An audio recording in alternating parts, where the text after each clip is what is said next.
Well, I got it running, but it kept firing nice, and then it would idle for a second and shut right off. And so I knew this seal here was a little specious at best. It was either the ignition, in my mind, or the seal.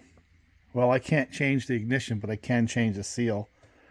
So what I did is I just kind of beat it up a little bit with this guy right here, and then I pulled it out with this right here. So, and it's hard as rock, so I'm not surprised that it wasn't sealing well. Plus, I saw a whole bunch of raw gas and stuff around there, which means it was coming out the bottom. So let's try putting a different seal in it and then see if that helps. And again, I'm going to use this tool right here, get some oil on the seal, then I'll tap it in. So I use this to drive it in. And of course this to guide it over the shaft. And easy peasy. I'll throw it back together and see if that makes any difference in how it runs.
So there's my dilemma.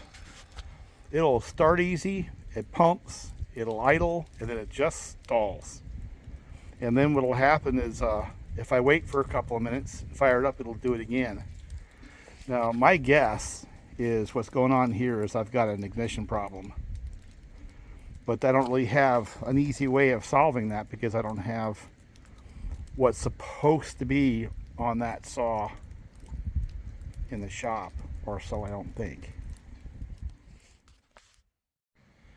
Then I found this thing here in the junk pile, and this is a 480.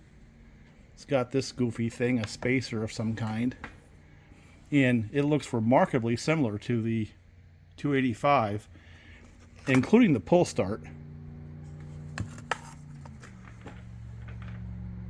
Geometry wise. So I'm kind of curious. I want to know if I can pull that flywheel in ignition and put it on that saw right there.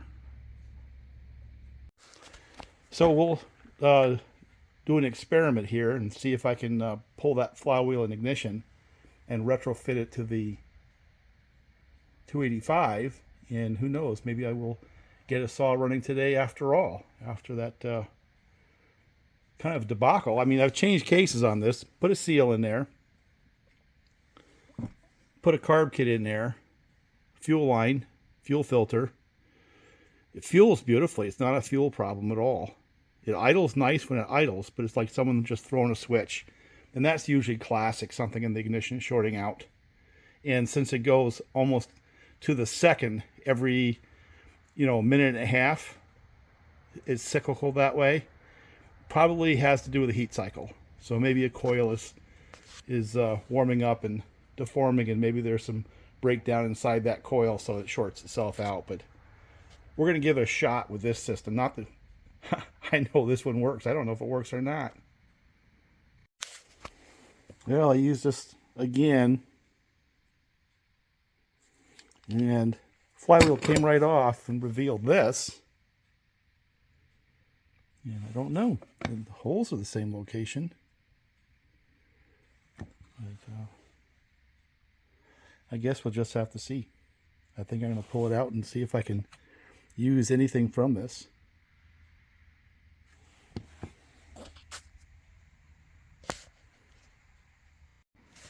So they're totally different.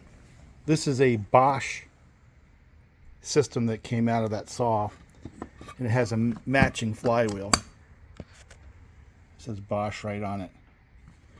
And this is a SEM system. It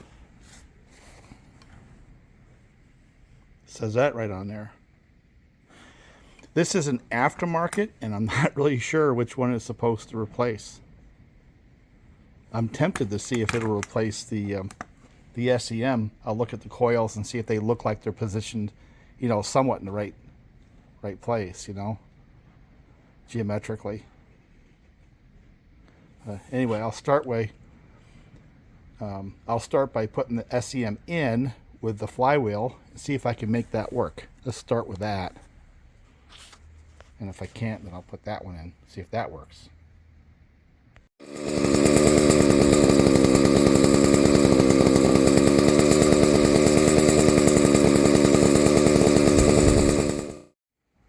So I think we have a chainsaw. I have this old bar and chain that kind of matches the patina of the saw. Seems like it has a pretty good groove, steel chain. But let's review a little bit about what we have gone through in order to make this a running saw. Now this was a gift, didn't run, had a variety of issues pretty much up front. And I'm not 100% done. I've got some things to do with it just yet, but I'm for the most part done. So, to review, it has a different set of cases because the first set were broken beyond belief. It has a different cylinder. Not because that was bad on the inside, it just wanted something cosmetically a little bit better. And I got those from a fella in Vermont on eBay. I don't know, about 50 bucks a piece, so that's 100 bucks into the saw. I put new seals, both sides. It turns out that they're same as the 390 seal. At least that's close enough, right? You know, this is one of the ones that came out. New seals. And I had to swap the flywheel. This is the original flywheel that came with it. And it had this Bosch ignition, which was just stopping for some reason. And I wanted to try the aftermarket, but I happened to have a 480. And on a lark, I tried to see if I could blend the 480 ignition to this saw, and it worked. I was able to pretty much bolt it on, minimal modifications. So it has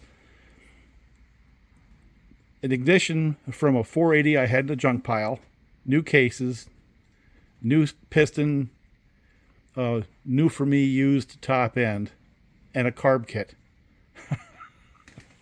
And I have to tell you, I've had more fun with this saw than I have with saws in a long time.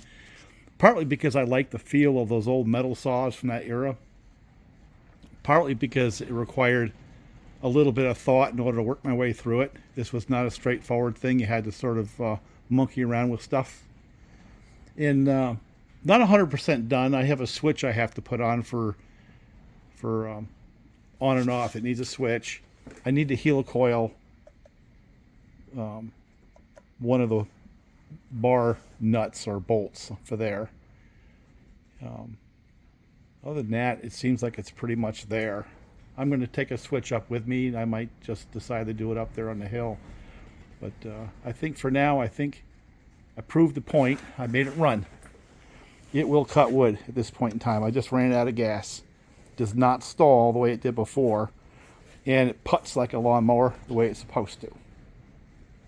And I like the sound of those larger displacement. This is not huge. It's 85 cc's. Oh, by the way, and I can start it. And that's so huge. I mean, I can start it like a normal saw. And that was what I was looking for. And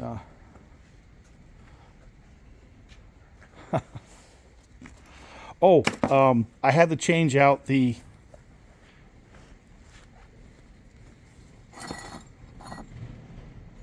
drum sprocket. Turns out that there's a bunch of those too, but the reason why the one I had, this is the one that was on there, the distance from this flange to the drum is a little bit off. So the chain was hitting the drum. The one that's on there now, that drum sits out another 100 thousandths.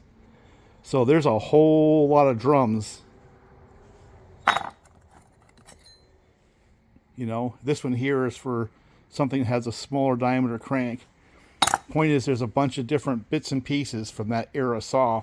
And the other point is, since I was able to blend the ignition, stuff like that, there's an awful lot of mix and match in that series, which is pretty much par for the course with Husky, if you've worked with them in the past.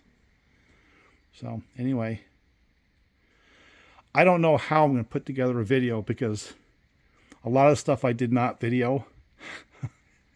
You know, I would just say, you know something, I don't have time to do this.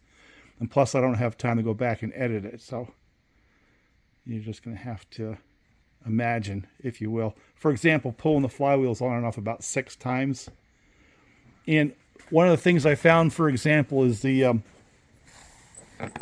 these pieces are the same, but this was different. These pins are different. So this one here had a larger diameter thread than the one that's on there. But even though that small diameter thread is kind of like what you see on some of the new ignition systems, of one size smaller thread than these, I was able to pull it off with that just the same. It came right off. The flywheel was not hard to get off. So I wrapped it on with this. I don't know if I have enough torque. For now, I don't care. I've got spare keyways. I just want to run it for a little bit, see what I got for a saw, and then I'll go back through and torque that nut and stuff like that. But anyway, tomorrow we got some people coming up, and I wanted to get it running. Even if I just do a couple cookies with it, I wanted to get running for tomorrow. Now a little bit of die grinder work, and I shortened the bar and moved the hole for the chain tensor. Let's see if this stuff can actually cut anything.